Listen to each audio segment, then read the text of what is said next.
안녕하십니까. 잘난 체 하는 옥군입니다.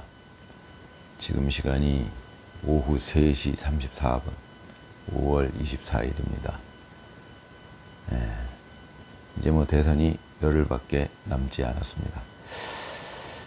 지금 뭐 급박하게 흘러가고 있는데 어제는 또 2차 대선 후보 토론이 있었죠.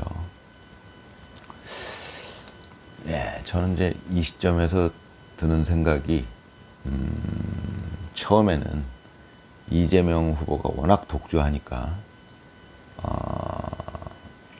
이 보수 쪽 후보들은 전부 합쳐져야 된다, 단일화해야 된다. 자, 이런 이제 얘기들만 뭐 유튜브에서나 그런 얘기들만 주로 나왔었고, 저도 뭐 이제 그렇게 생각할 수밖에 없었죠, 어떻게 보면. 근데 지금에 와서 보면은 저는 그런 생각이 들어요. 그냥 김문수 후보 혼자 해도 되겠구나.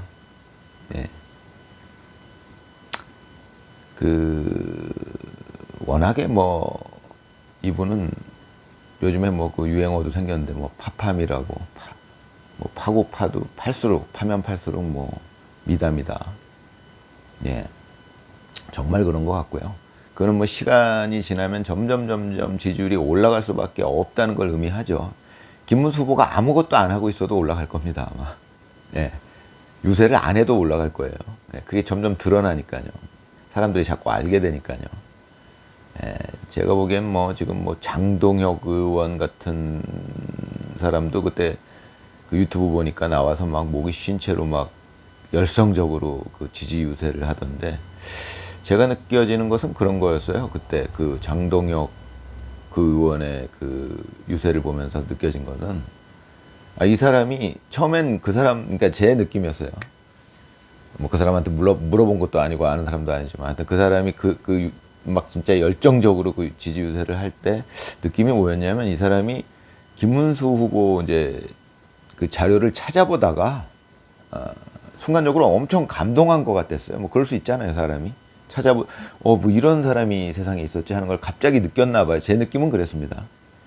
그래갖고 이 사람이 감정이 격해져가지고 막 그 유세장으로 뛰어나와가지고 지지 연설을 막 목이 쉬어가면서 막 하고 그러는 장면을 봤는데, 뭐 그런 사람들이 한둘이 아닐 거예요. 김문수 후보 같은 사람은 저는 뭐 본 적도 없고,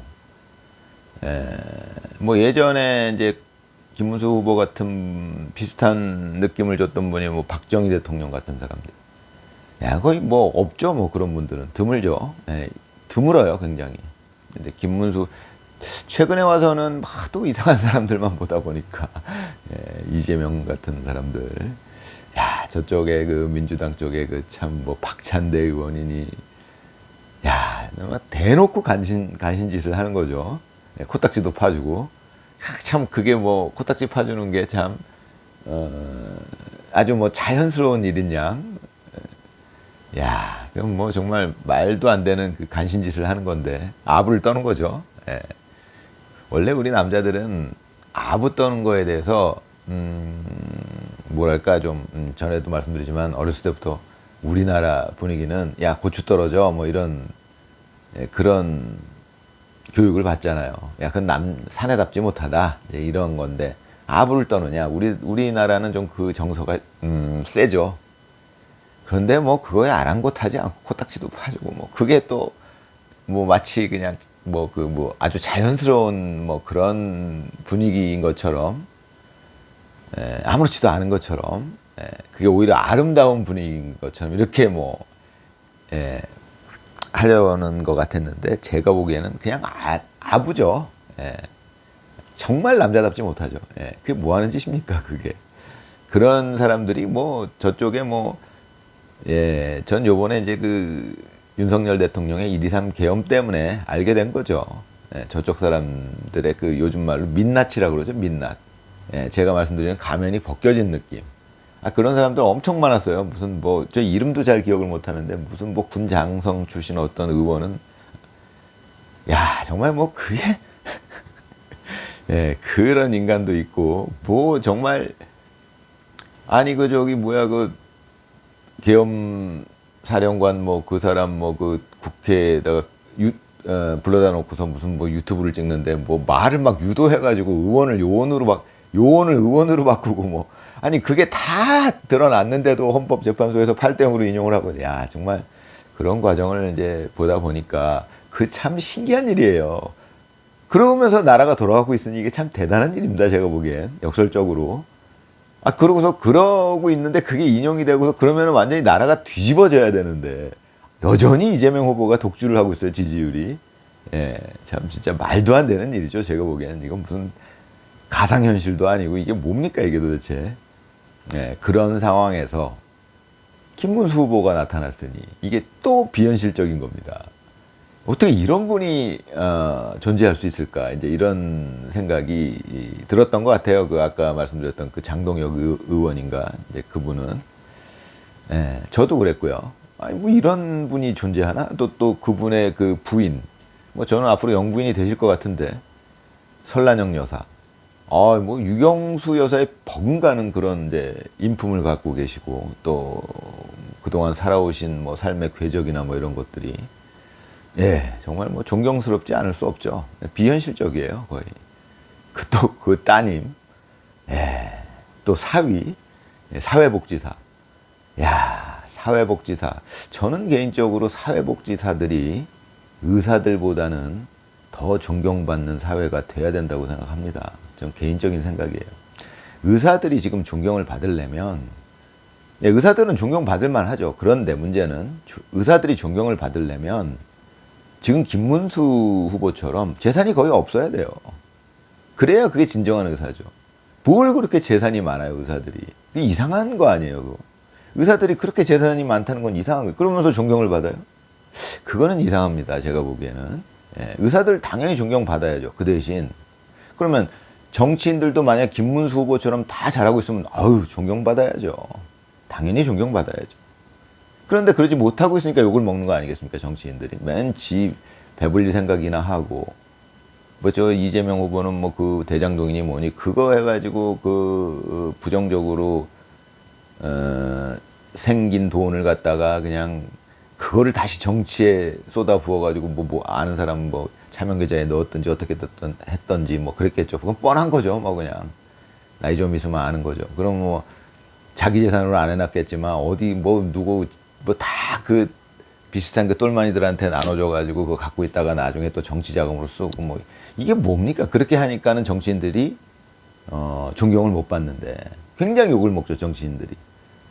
그런데 김문수 같은 후보는 어떻게 존경 안 받을 수 있습니까? 존경받을 수밖에 없죠. 그렇게 청렴한 삶을 살고. 의사들은 대부분 청렴해야 돼요. 그래야 존경을 받는 거죠. 돈만 밝히는 속물들이 어떻게 그냥 의술을 행한다는 것 자체로는 존경할 수가 없는 거 아니에요.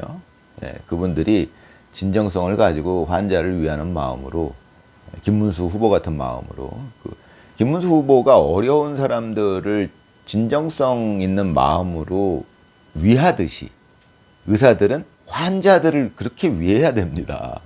그러니까 지금 대부분의 의사들은 거의 지금 일반 정치인들이랑 거의 비슷해요. 대부분의 정치인들. 뭐 지 사리 사욕만 채우고 그냥 가면 쓰고 그냥 위선적인 가면 쓰고 마치 그냥 국민을 위하는 양 하면서 지 배나 불리려고 하고 그냥 거짓말하고. 의사들이 돈이 그렇게 많을 필요가 뭐 있어요, 의사들이. 그냥 김문수 후보만큼 있으면 되는 거 아닙니까?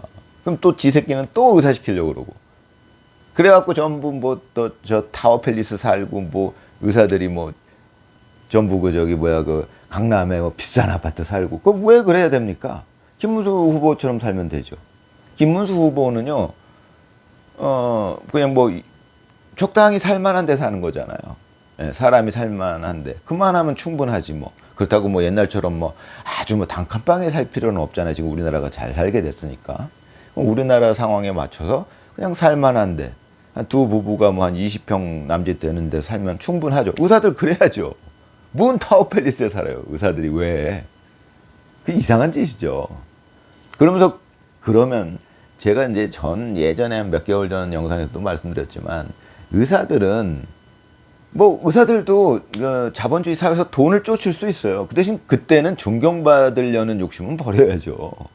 나는 그냥 돈벌이 하는 장사꾼입니다라고 생각을 해야지. 그러면서 존경도 받으려고 그러면 그건 아니죠. 도둑놈 심보예요. 자기는 돈벌이도 하면서 돈벌이 하면서 사실은 환자를 생각하는 게 아니라 돈벌이 하면서 그 환자한테 필요하지 않은 수술도 그냥 돈벌이 수단으로 권하면서 그냥 그거 필요 없는 수술까지 막 몇천만 원짜리 수술 하게 해가지고 지 돈벌이 하면서 존경도 받겠다. 예, 그게 지금 이재명 대표가 하는 짓이죠. 예, 전 국민을 상대로 사기를 치면서 자기는 존경을 받아야겠다 이거죠. 대우를 받고.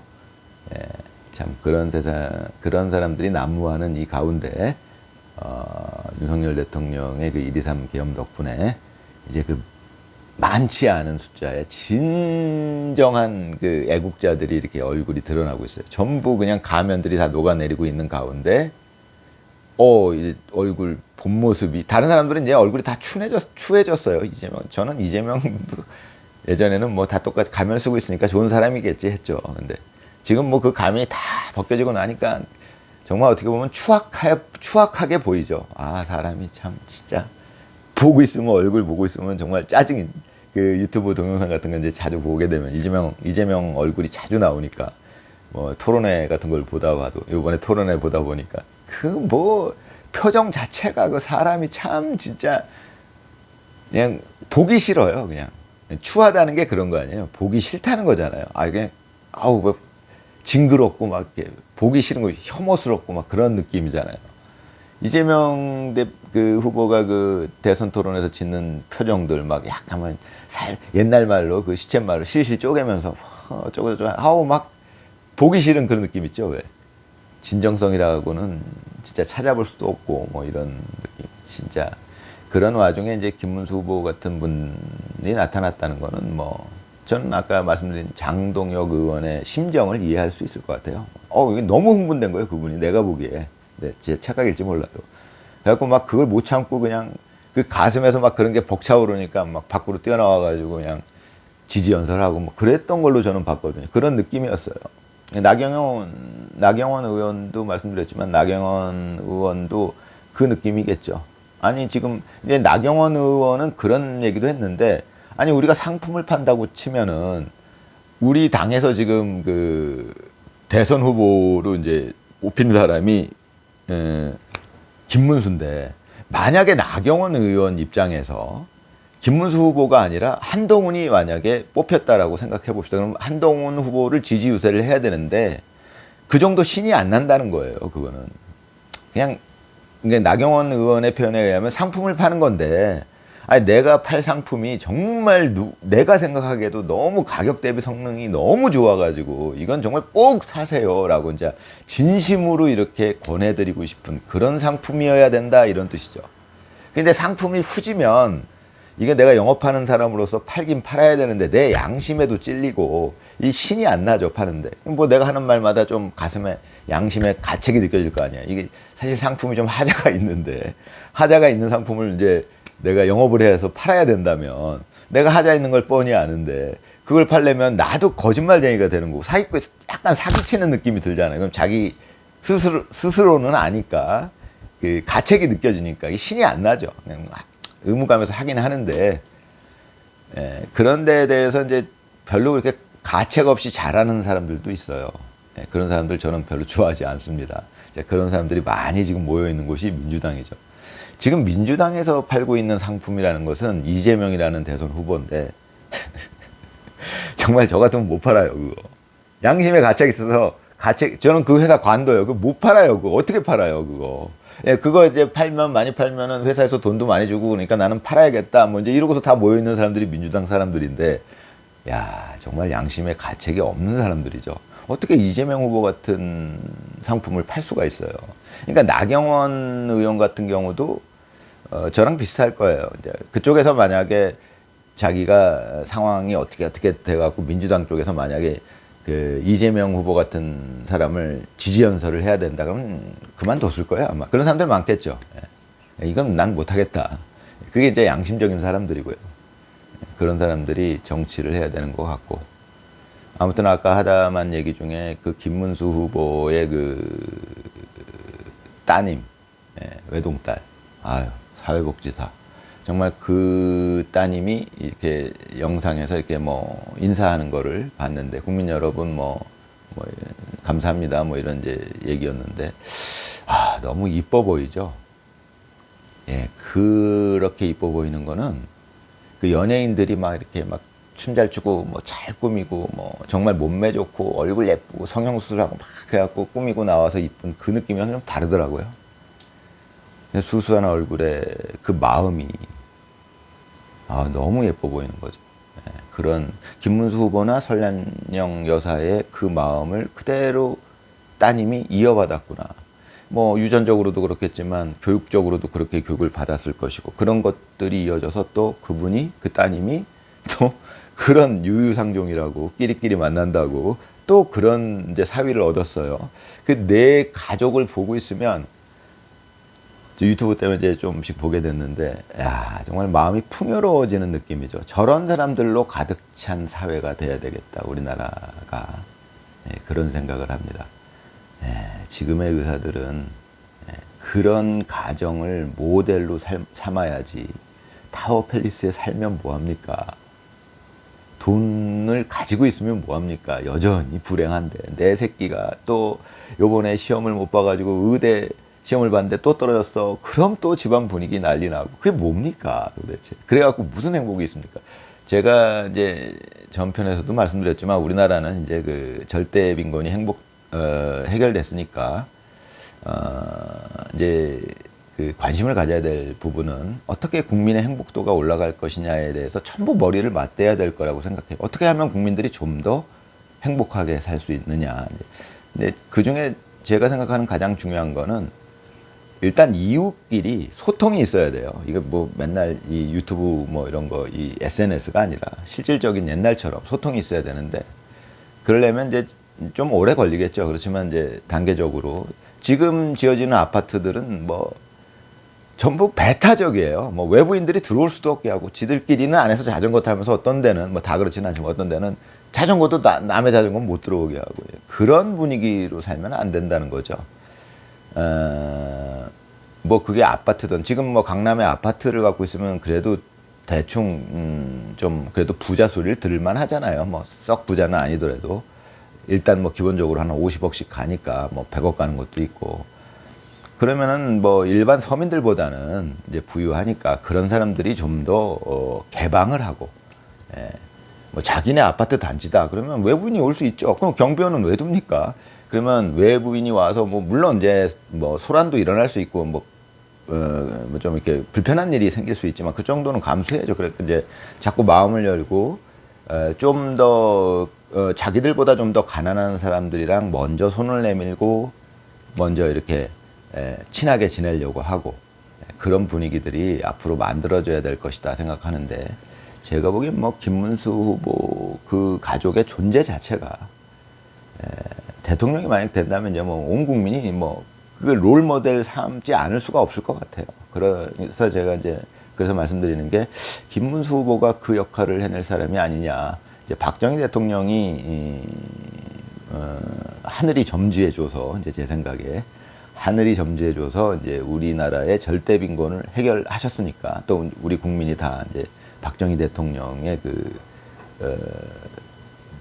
그 지도, 리더십에 우리가 또 호응을 해서 우리 온 국민이 같이 힘을 합쳐서 절대 빈곤을 해결을 했으니까, 절대 빈곤을 해결한 바로 이 시점에서의 이제 문제는 뭐냐면, 근데 뭐 오히려 더 퇴보한 면이 뭐냐, 국민의 행복도는 오히려 더 뒤로 갔어요. 예전에 없던 시절에도 그 달동네에서조차 그 우리나라 국민들은 전부 이웃 간에, 뭐 이웃 사촌이라는 속담이 있듯이 이웃 간에 아주 그 잘 지냈죠. 이렇게 서로 간에 화기애애하게 이웃 간에 서로 음식도 나누고 왔다 갔다 하고. 저도 어린 시절에 이제 제가 이제 그 초등학교 2학년 때 집이 망해서 달동네로 이사를 가서 이제 몇 년 살았는데, 그때 살 때 그 단칸방에 살면서도 거의 그 단칸방이 판자촌이죠. 다닥다닥 붙어 있는 그 단칸방 판자촌에 다닥다닥 붙어 있는데, 그 판자촌에 사는 사람들이 거의 가족처럼 뭐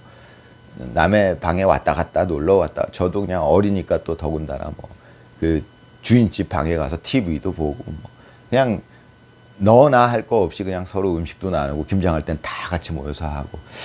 지금 물론 이제 똑같이 될 수는 없겠지만 이제 그런 거를 이제 생각을 해볼 수 있겠죠. 여러 가지로. 지금은 어떻게 적용시켜야 되느냐. 이제 그런 부분을.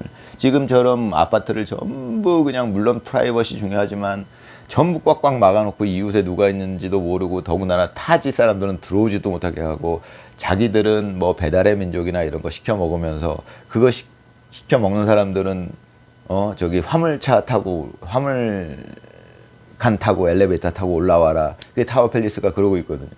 그런 분위기로 흘러간다면 그러면 타워 팰리스에 사는 사람들 대부분이 누구겠어요? 뭐 의사나 뭐 검사나 뭐 변호사나 무슨 뭐 대충 이런 사람들일 텐데 그 사는 사람들의 그 수준이 그런 정도니 그럼 그 사람들이 그렇다고 그러면 그 사람들만이라도 행복하냐?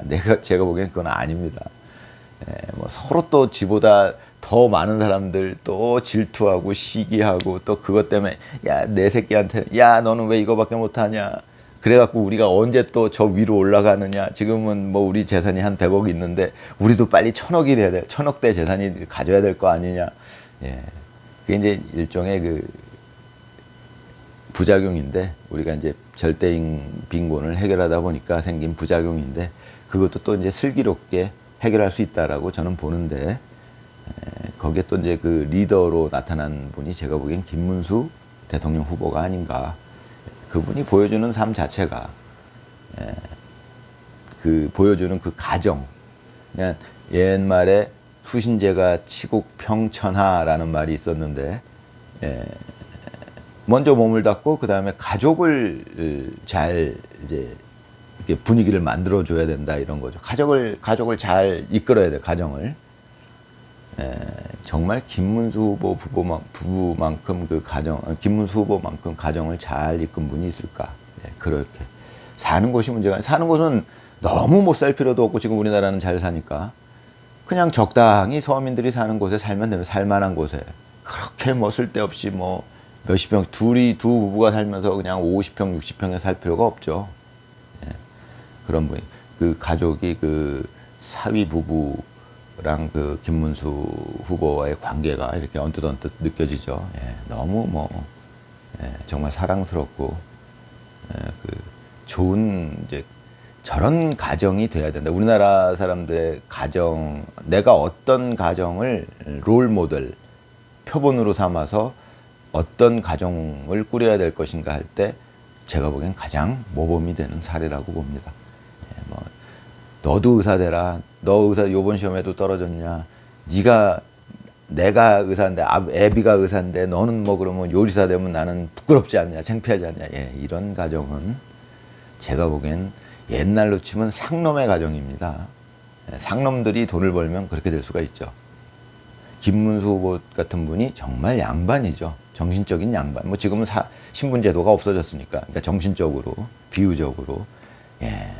상놈들이 갑자기 돈을 벌게 되면 이제 그런 게 없죠. 그 가정 교육이 야 너도 빨리 의사 되려면 뭐 변호사 되려면 공부 열심히 하고 공부 요번에도 떨어졌냐 뭐 이런 분위기가 아니라 사회복지사 좋다. 너도 사회에 이바지할 수 있는 그런 마음을 갖도록 해라. 이렇게 이제 교육을 시킨 거 아닙니까?